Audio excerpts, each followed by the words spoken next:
पाहिलं ते कमीच आहे, आमची मागणी 1 लाखाचीच आहे, त्याच्यासाठी आम्ही भांडणारच आहोत।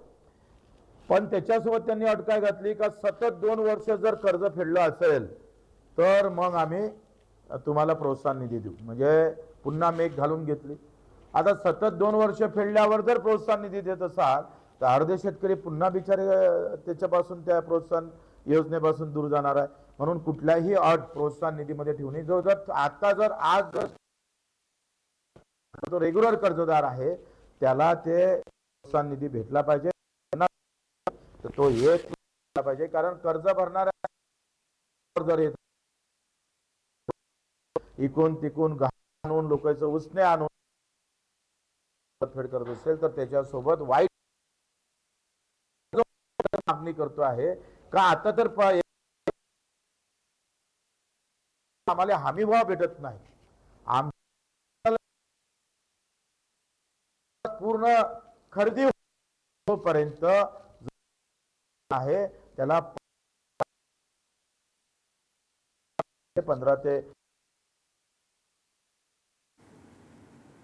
तो त्याला मुद्दलमध्ये सुद्धा सरकारनं भूमिका घेतली पाहिजे, ते सुद्धा आम्ही मागणी करतो आहे। नंतर आपण पाहतो का याच्यामध्ये ज्या विधवा भगिनी आत्महत्याग्रस्त महिला आहे, जे खातेदार मरण पावले, आता ज्या वारसदार काही पैसे भरायला तयार नाही आहे, म्हणजे खातेदार मरण पावलेले आहे, ज्या विधवा भगिनी आहे, ज्या दिव्यांग शेतकरी आहे, यांना सरसकट कर्जमाफी केली पाहिजे, हे सुद्धा आमची मागणी आहे। दुसरं काय झालं, शिवाजी महाराज आणि महात्मा ज्योतिबा फुले, मी माझ्या बँकेचा अभ्यास जर केला तर शिवाजी महाराज आणि महात्मा ज्योतिबा फुले मध्ये जे पात्र शेतकरी आहे, जे पात्र आहे त्यांना सुद्धा पैसे दिले नाही। मग देवेंद्र फडणवीस साहेबांचं सरकार होतं, नंतर उद्धव साहेबांचं सरकार आलं, फडणवीस साहेबांनी शिवाजी महाराजांची योजना नावानं योजना सुरू केली।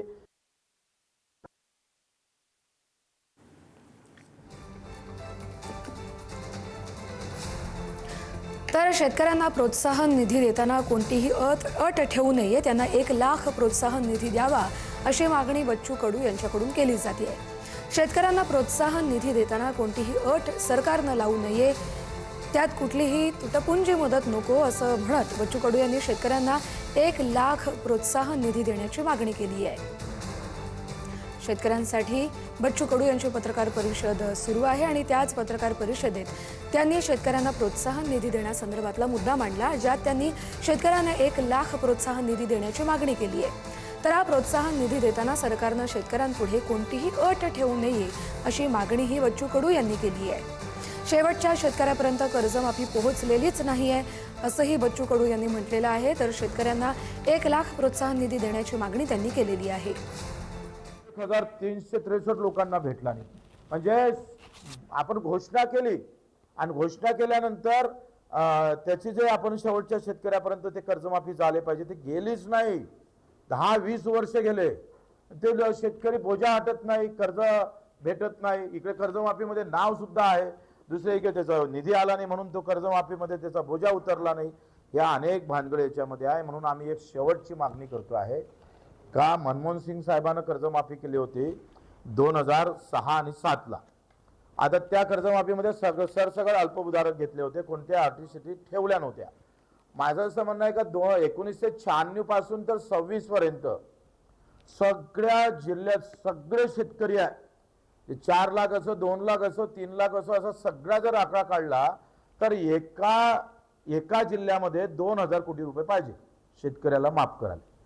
30 जिल्हे जर पकडले तर 60 ते 70 75 हजार कोटी पाहिजे, म्हणजे पुरा 7-12 कोरा होते। सरकारनं मनावर घेतलं पाहिजे आणि दर वर्षाले 25,000 कोटीची तरतूद कर्जमाफीसाठी, कर्जमुक्तीसाठी 3 टप्प्यात कर्जमाफी केली पाहिजे। दरवर्षी बजेटमध्ये 25 ते 30 हजार कोटी ठेवावं, सगळ्यांचे 7-12 3 टप्प्यामध्ये नील करून टाका आणि महाराष्ट्राचा इतिहास अख्ख्या हिंदुस्थानाला कळू द्या। वास्तविक पाहता केंद्र सरकारनं कर्जमाफी करणं गरजेचं आहे, परंतु राज्य सरकारनं ते अंगावर घेतलं असेल तर हा एक नवीन उपक्रम या सरकारनं राबवणं गरजेचं आहे। तेव्हा भाऊचंही नाव उज्ज्वल होईल, आमच्या एकनाथजी शिंदे साहेबांचं, आम्हालाही शिवसेनेत आल्याला गर्व वाटल्याशिवाय राहणार नाही।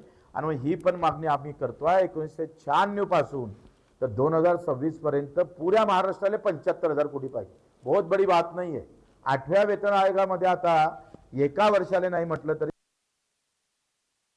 कर्मचाऱ्यापोटी 1,00,000 कोटी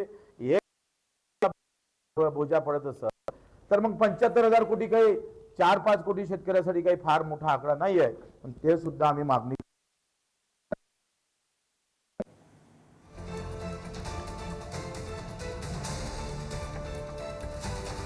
तर शेतकऱ्यांना प्रोत्साहन निधी देताना कोणतीही अट ठेवू नये, तसंच कर्जमाफी करताना 3 टप्प्यात सरकारनं ती करावी, अशी तरतूद करावी, अशी मागणी बच्चू कडू यांनी केलेली आहे.